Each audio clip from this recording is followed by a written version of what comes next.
উত্তরপ্রদেশের উন্নয়নের ডড়িয়াখেড়ায় খনন কাজ চলছে কেন? সোনার খোঁজে নাকি ঐতিহাসিক কারণে? এই নিয়েই এখন তৈরি হয়েছে ধোঁয়াশা। সাধুর স্বপ্নে বিশ্বাস করে সোনা খোঁজা বোকামি বলে ইতিমধ্যেই কেন্দ্রের বিরুদ্ধে সুর চড়িয়েছেন বিজেপির প্রধানমন্ত্রী পদপ্রার্থী নরেন্দ্র মোদী।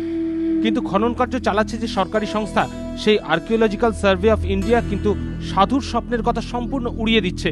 তাদের বক্তব্য, মাটির তলায় ধাতব পদার্থ থাকার সম্ভাবনা রয়েছে বলে জিওলজিক্যাল সার্ভে অফ ইন্ডিয়ার তরফে যে রিপোর্ট দেওয়া হয়েছে তারই ভিত্তিতে শুরু হয়েছে খনন কাজ, কোনো সোনার খোঁজের জন্য নয়।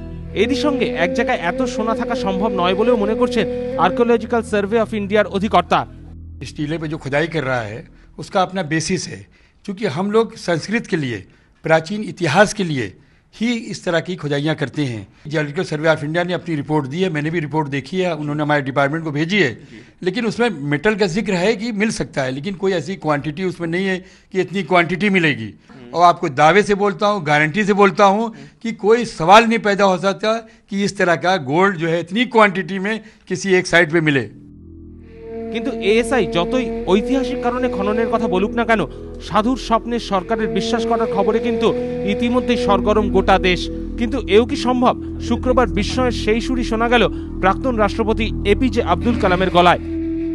My feeling is science doesn't allow any guess, okay? Any guess. Always there's a logical conclusion. না চলে বিশ্বাস নেই, তাই হাজার টন সোনা প্রকাশ্যে না আসা পর্যন্ত বিজ্ঞান আর বিশ্বাসের এই দ্বন্দ্ব চলবে। জিতবে কে বলবে সময়। এবিপি আনন্দ।